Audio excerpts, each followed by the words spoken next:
Le 13 juillet 2025, à Gettysburg en Pennsylvanie, un homme de 54 ans est retrouvé mort dans sa chambre d'hôtel. Aucune maladie déclarée, aucun suspect. Une mort subite, sans explication claire. Et ce qui rend cette mort troublante, c'est que cet homme avait passé des années à étudier les morts inexpliquées, les objets maudits et autres phénomènes paranormaux.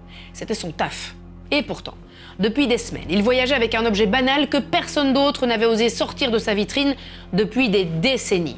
Une pancarte d'ailleurs, sur sa vitre indiquait pourtant « Attention, ne surtout pas ouvrir ». Hollywood vous a montré quelque chose de terrifiant.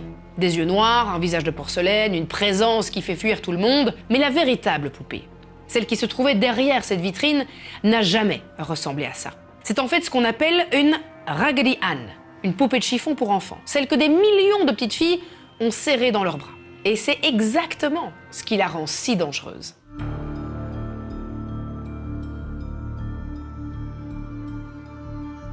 Faisons un petit saut dans le temps. Nous sommes en 1970, dans le Connecticut, et plus précisément à Hartford. C'est ici que vit Donna, une infirmière de 28 ans, qui vient tout juste de s'installer en colocation avec son amie Angie, elle aussi infirmière. C'est la première fois qu'elle quitte le nid familial, alors sa mère, un peu triste de voir sa fille voler de ses propres ailes, décide de lui offrir un cadeau. Quelque chose de simple, de familier et de réconfortant pour qu'elle se sente vraiment comme si elle était à la maison. Elle arpente les boutiques à la recherche du cadeau parfait et elle finit par s'arrêter sur une poupée de chiffon Raggedy Ann, très populaire à l'époque. Le jour de son 28e anniversaire, Donna reçoit donc sa poupée. Quand elle ouvre son paquet cadeau, elle est touchée évidemment par l'intention de sa mère, c'est mignon. Mais bon, elle a 28 ans, donc voilà, une poupée de chiffon, merci maman, quoi. Elle jette la poupée sur son lit sans y accorder vraiment d'importance. Pendant plusieurs jours, sa poupée reste là où elle a été laissée, seule, posée sur le lit, exactement dans la même position. Les jours passent, ils se ressemblent. Donna part à l'hôpital le matin, elle rentre épuisée le soir, et puis finalement, c'est le quotidien qui recommence à chaque fois. Mais un soir, alors qu'elle passe la porte de son appartement après une énième garde éprouvante, elle remarque quelque chose qui a changé. La poupée n'est plus du tout dans la même position. D'habitude, elle a les bras le long du corps, et là, eh bien, ils sont légèrement relevés. Mais c'est très léger, pas de quoi s'inquiéter non plus. Peut-être que sa colocataire est passée dans sa chambre, elle l'a peut-être simplement effleurée en passant. Ce soir-là, elle est épuisée, elle cherche pas d'explication. Il est tard, elle n'a qu'une seule envie, poser sa tête sur l'oreiller et dormir. Sauf que le lendemain, eh bien ça recommence. Alors elle commence à prendre l'habitude de la remettre toujours dans la même position avant de partir, c'est-à-dire les bras le long du corps. Mais à chaque fois, quand elle rentre le soir, Donna la retrouve les bras pliés, voire les jambes croisées. Et vous là, qui êtes en train de me regarder, restez pas là les bras croisés et appuyez sur ce bouton s'abonner. Je sors une vidéo par semaine sur des histoires plus incroyables les unes que les autres et nous sommes quasiment 1 million d'abonnés. Rejoignez-nous, bande de joyeux lurons!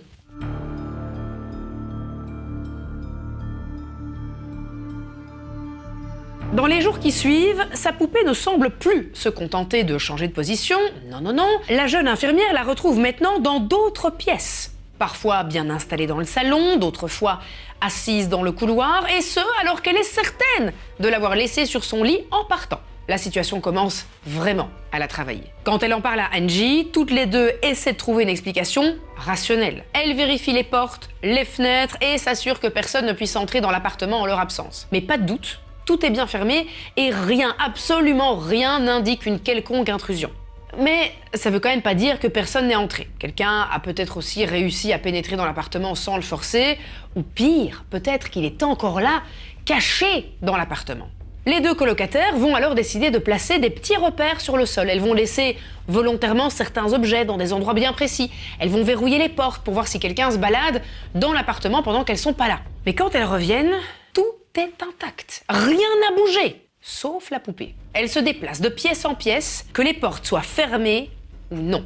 Et les deux copines, elles sont pas les seules à trouver ces événements étranges. Lou, le petit ami d'Angie, passe régulièrement à l'appartement. Il connaît les lieux, il connaît la poupée, et tout de suite, il est pas très à l'aise dans sa présence. Au début, il va tenter de rester rationnel. Comme Donna et Angie, il pense à une explication toute simple, un détail qu'elles auraient mal interprété, une coïncidence peut-être, mais plus les jours passent, plus le malaise grandit sans qu'il ne puisse vraiment expliquer pourquoi. Il a le sentiment qu'il se passe quelque chose, même s'il n'y a en apparence rien de concret pour le prouver. Et contrairement à Donna et Angie, qui cherchent encore à faire la lumière sur toute cette histoire, lui, il commence à s'inquiéter sérieusement et à envisager que cette histoire est peut-être bien plus sérieuse que ce qu'il ne pense. Jusqu'au jour où un nouvel élément bien plus inquiétant fait son apparition. De petits papiers posés à même le sol sont retrouvés un peu partout dans l'appartement. Ce sont des sortes de bouts de parchemin sur lesquels sont griffonnés quelques mots à la main.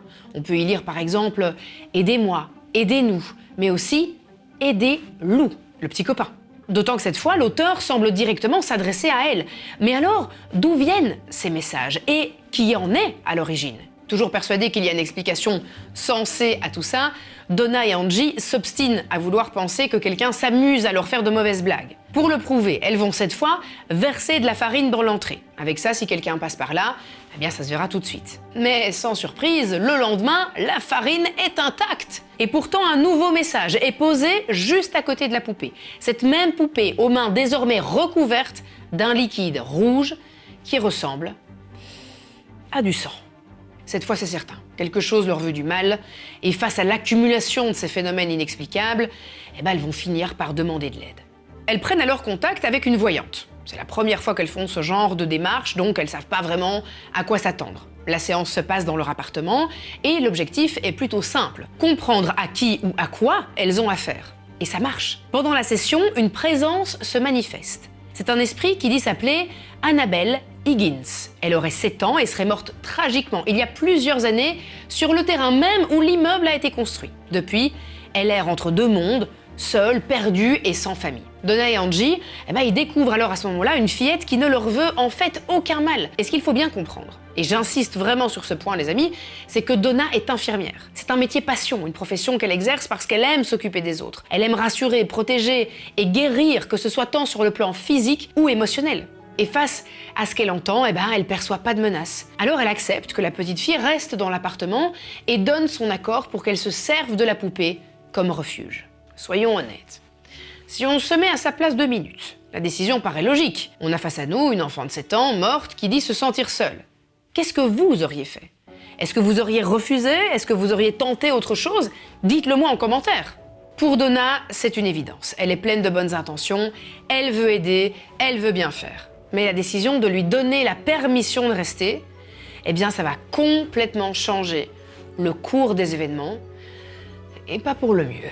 C'est notre bon vieux Lou qui est le premier à en subir les conséquences. Dans les nuits qui suivent, il fait sans cesse le même cauchemar. Il est allongé dans son lit, incapable de bouger, comme bloqué par le poids de son propre corps. En somme, il fait une paralysie du sommeil. Je sais pas si vous avez déjà vécu, moi j'en ai de temps en temps et je peux vous dire c'est abominable. Annabelle, en plus, elle est là, à ses pieds. Elle remonte lentement le long de ses jambes alors qu'il est complètement paralysé et incapable d'effectuer le moindre mouvement. Elle se hisse jusqu'à sa poitrine et glisse ses 2 mains autour de son cou qu'elle referme petit à petit autour de sa gorge. Elle serre lentement, suffisamment pour que l'air commence progressivement à manquer. Et quand il peut presque plus respirer du tout, bam, il se réveille en sursaut, toujours avec cette sensation d'étouffement, nuit après nuit. Il refait ce même rêve en boucle et au bout de quelques jours, il en parle à Donna et lui décrit précisément ce qu'il voit, ce qu'il ressent et à quel point surtout ses cauchemars sont effrayants tant ils semblent réels. Mais pour elle, ça n'a rien de surprenant, elle va même jusqu'à avancer à nouveau une théorie beaucoup plus rationnelle. Avec tout ce qui se passe dans l'appartement en ce moment, lui dit que son inconscient réagit et s'exprime pendant la nuit. Mais pour lui, en revanche, c'est bien plus que ça. Il y a ce qu'il voit dans ses mauvais rêves, mais il y a aussi ce qu'il ressent la journée. Il a sans arrêt cette impression que quelque chose veut s'en prendre à lui. Et ce qu'il pressent, ne va pas tarder à se confirmer. Parce qu'une nuit, le trio va réellement plonger dans l'angoisse. Ce jour-là, Lou est dans l'appartement avec Angie et Donna.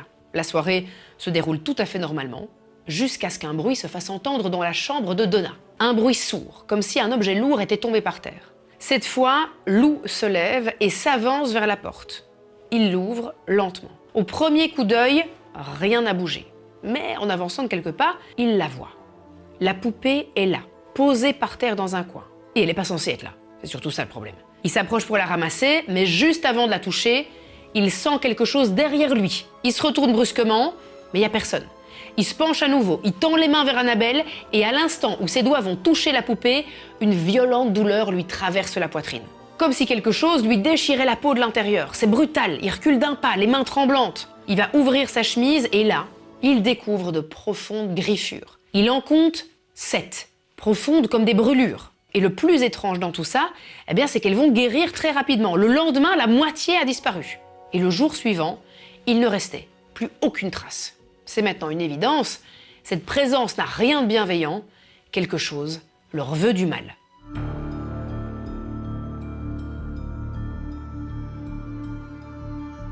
Cette fois, Donna accepte de croire que la voyante s'est peut-être trompée sur l'esprit qui habite la poupée, et surtout, elle y va all-in pour le paranormal, le rationnel, finito pipo. Et dans ce genre de situation, eh bien, la seule chose qu'elle peut faire, c'est contacter un prêtre. Elle fait alors appel au père Egan, et après avoir pris connaissance des événements qui sont produits dans l'appartement, il va tout de suite comprendre très vite qu'il ne s'agit pas de quelque chose qu'il peut gérer seul. Il va alors décider de transmettre l'affaire à une autorité supérieure au sein de l'église, le père Cook, qui prend aussitôt contact avec un couple bien connu dans la région à l'époque pour intervenir dans ce genre de situation. On les connaît tous, il s'agit de Ed et Lorraine Warren. Tout de suite, le duo est intéressé par le cas de cette étrange poupée et ils acceptent de venir poser leur diagnostic. Quand ils rencontrent Donna, Angie et Lou pour la première fois, ils vont prendre évidemment le temps de les écouter, chacun va raconter ce qu'il a vu et ce qu'il a vécu, les déplacements de la poupée, les messages, les cauchemars de Lou, les griffures, rien n'est laissé de côté. Puis ensuite, notre couple star vont voir la poupée et rapidement, eh bien, ils comprennent. Parce que cette poupée, ils la reconnaissent. Je vous l'avais dit, il s'agit d'une Raggedy Ann, donc une petite poupée de chiffon, qui est en fait l'héroïne d'une série de livres pour enfants qui a été écrite par Johnny Gruelle au début du siècle. Toutes les petites filles de l'époque ont grandi avec elle. Sauf que c'est justement ça le problème. Personne ne se méfie d'une Raggedy Ann. Et les Warren savent exactement ce que ça veut dire. Parce qu'entre nous, si vous êtes un vilain démon et que vous arrivez dans un antiquaire, vous voyez des poupées sur une étagère, vous avez les poupées ultra flippantes et puis vous avez cette petite Raggedy Ann. Bah sincèrement, si moi je suis un démon, je vais dans celle-là et pas dans l'autre. Bah oui, parce que j'ai envie qu'on me choisisse. Pas qu'on ait peur de moi. Et d'ailleurs, en parlant de ça, je sais pas si vous le savez, mais un esprit humain ne s'attache pas à un objet. L'âme du défunt peut effectivement hanter les lieux, elle peut se manifester, mais elle ne possède jamais d'objet. En tout cas, évidemment, dans certaines croyances. Dans les cas de possession, là, ce sont les vivants qui sont visés, pas ce qui se trouve autour d'eux. En revanche, un esprit qui n'est pas humain peut déplacer des choses, il peut se lier à un objet et s'en servir pour attirer l'attention. La poupée n'est qu'un support, un moyen de se rendre visible, d'attirer l'attention, de s'installer doucement, mais progressivement. Et quoi de mieux qu'une Raggedy Ann pour ça, une poupée que tout le monde connaît, que personne ne craint, que Donna elle-même a reçue de sa propre mère. Personne ne se méfie de ça.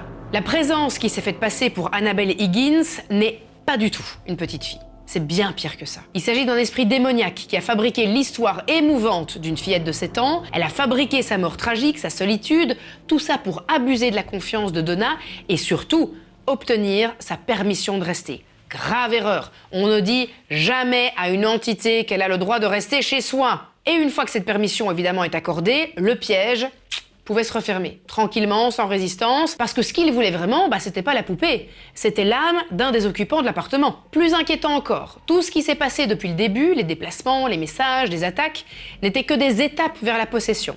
Et si elle en est arrivée là, c'est justement parce qu'elle a exploité quelque chose de bien ancré chez nous, c'est ce qu'on appelle le biais de confirmation.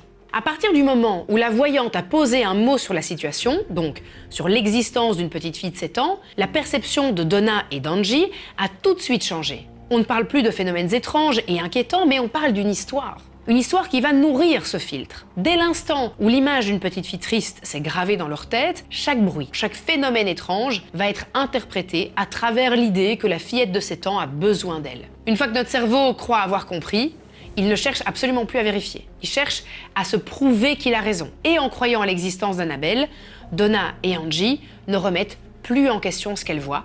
Elles vont tout simplement accepter. À ce stade, selon les Warrens, la situation correspond à ce qu'ils appellent une phase d'infestation. Je vous réexplique un petit peu leur approche, mais donc ils expliquent que la possession démoniaque suit toujours en fait les mêmes niveaux de progression. On va tout d'abord avoir l'infestation, puis l'oppression, l'obsession et ensuite la possession. Dans le cas d'Annabelle, il est évident pour Ed et Lorraine Warren que l'esprit démoniaque qui possède cette poupée se trouve au stade 1, donc celui de l'infestation. Une chose est sûre, si la poupée reste 2 ou 3 semaines de plus, l'esprit sera à ce moment-là capable de posséder, de blesser, voire de tuer Donna, Angie et Lou. Le couple doit donc intervenir tout de suite.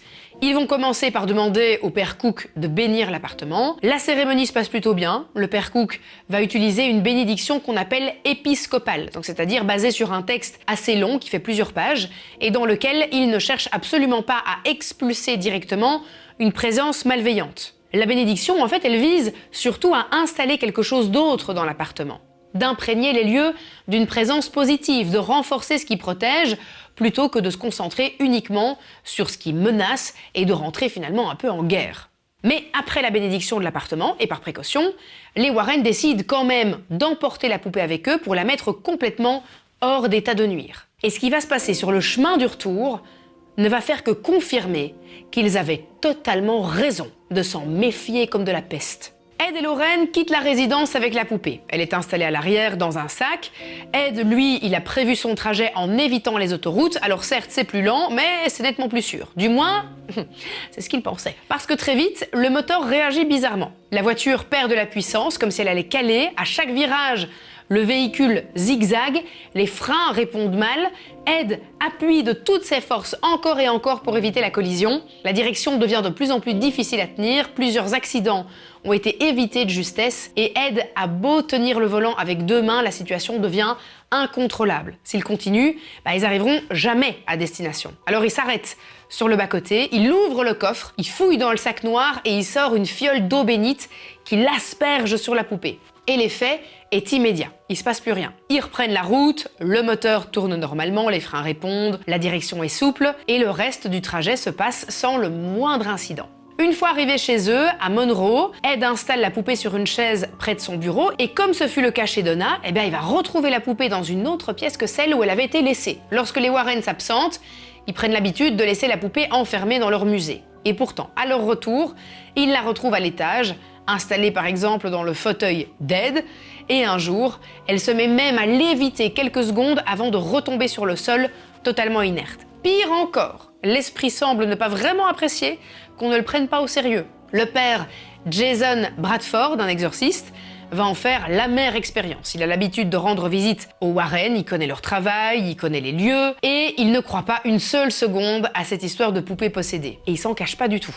Ce jour-là, en la voyant assise sur sa chaise, il la prend dans ses mains et il lui dit directement « Tu n'es qu'une poupée de chiffon, Annabelle. Tu ne peux faire de mal à personne. » Ed réagit tout de suite « Il faut pas dire ça. Pas ici, pas devant elle. » Lorraine, elle reste silencieuse avec un regard qu'elle a parfois et qu'on retrouve d'ailleurs dans les films, un petit peu comme si elle voyait quelque chose que les autres ne voient pas encore, qui se trouve juste à côté de la personne. Elle lui conseille de vraiment bien faire attention sur la route du retour.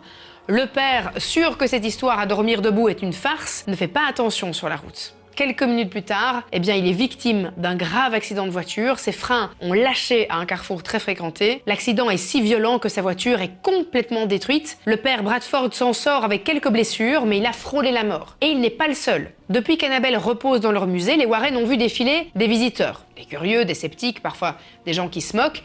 Et à chaque fois que quelqu'un a l'audace de la provoquer, quelque chose lui arrive. Un accident, une chute, une collision. Ed a beau mettre en garde les gens, personne ne le prend vraiment au sérieux. Une poupée de chiffon, franchement, à d'autres. Alors les Warren vont décider de fabriquer cette fameuse vitrine en verre spécialement conçue pour elle, avec un double cadenas, un verre imbibé d'eau bénite et des rituels effectués régulièrement. Et alors sur la vitre, on a cette fameuse pancarte où il est écrit « Attention, ne surtout pas ouvrir ». Annabelle reste enfermée dans cette vitrine, mais certains visiteurs ne peuvent pas s'empêcher de la défier. Et à chaque fois qu'ils le font, la malédiction frappe.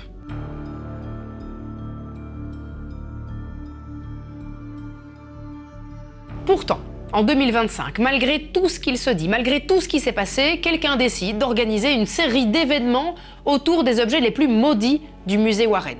Une tournée internationale. Elle va s'appeler la Devils on the Run. L'homme derrière cette initiative, c'est Dan Rivera, un chercheur au sein de la New England Society for a Psychic Research. C'est une organisation fondée par les Warren et qui est spécialisée dans la recherche sur l'existence des fantômes et des démons. Dan a 54 ans, il a une femme, 4 enfants, et il a surtout une passion pour ce travail qu'il fait depuis des années. Il connaît l'histoire d'Annabelle mieux que quiconque. Il sait ce qu'elle a fait à Lou, au père Bradford, aux Warren, et pourtant, eh bien, il va défier cette poupée. Il va la sortir de sa vitrine pour la première fois depuis des décennies. Dan s'occupe de tout. Les déplacements, la logistique, la sécurité. Il est en permanence aux côtés de la poupée et sur les réseaux, eh bien, il partage tout. On le voit s'adresser directement à Annabelle, raconter son histoire, répondre aux questions du public. Il sourit, il est à l'aise. Il a tout l'air de quelqu'un qui fait le travail de sa vie, quoi. Ville après ville, les visiteurs affluent. Certains font des heures de route pour s'approcher juste quelques secondes. Dan prend des précautions. À chaque représentation, il demande aux visiteurs de fermer les yeux et de s'imaginer dans un halo de lumière blanche. Mais là où Annabelle s'arrête, eh bien les choses ont tendance à mal tourner. En Nouvelle-Orléans, par exemple, Annabelle est exposée lors d'un événement de la Ghost City Tour. Le lendemain, la plantation Nottoway prend feu. Ce monument historique du Sud, qui date de 1859, est englouti par les flammes. L'intervention des secours est massive, mais les dégâts sont colossaux et le bâtiment est en grande partie détruit. Les images font le tour des réseaux en quelques heures, mais à quelques kilomètres de là, une propriété ayant appartenu à Marie Laveau, la reine vaudou de la Nouvelle-Orléans, brûle elle aussi. 2 lieux chargés d'histoire partent en fumée la même nuit. Le lendemain, 10 détenus s'évadent du centre de détention de la Nouvelle-Orléans, des prisonniers qui sont armés et dangereux, dont certains ont d'ailleurs été condamnés à perpétuité, et il y a une enquête qui va être ouverte, mais elle va rien donner. On ne saura jamais vraiment ce qui se serait passé si Annabelle n'avait pas été là, au même moment. Puis ensuite, on est le 13 juillet. L'équipe va s'arrêter à Gettysburg, en Pennsylvanie. La journée se déroule tout à fait normalement, et rien de particulier n'est signalé.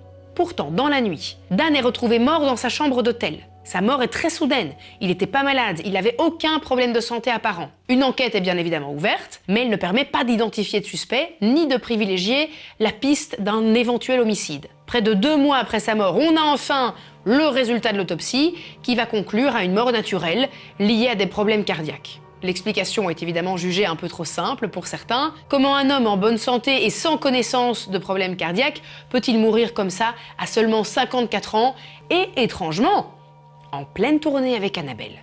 La réponse n'est peut-être pas si inconnue.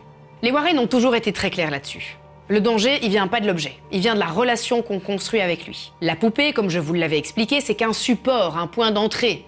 Ce qui compte vraiment, c'est la personne qui est en face. C'est son histoire, c'est sa façon d'aimer, c'est sa façon d'aider. Quand Donna rencontre Annabelle, celle qu'elle croit être une petite fille de 7 ans, eh bien elle voit une enfant abandonnée, seule, qui cherche juste à être aimée, à travers une poupée que sa propre mère lui a offerte. Elle ne voit pas de menace, elle voit quelqu'un qui a besoin d'elle sans imaginer une seule seconde ce qu'elle est en train de laisser entrer.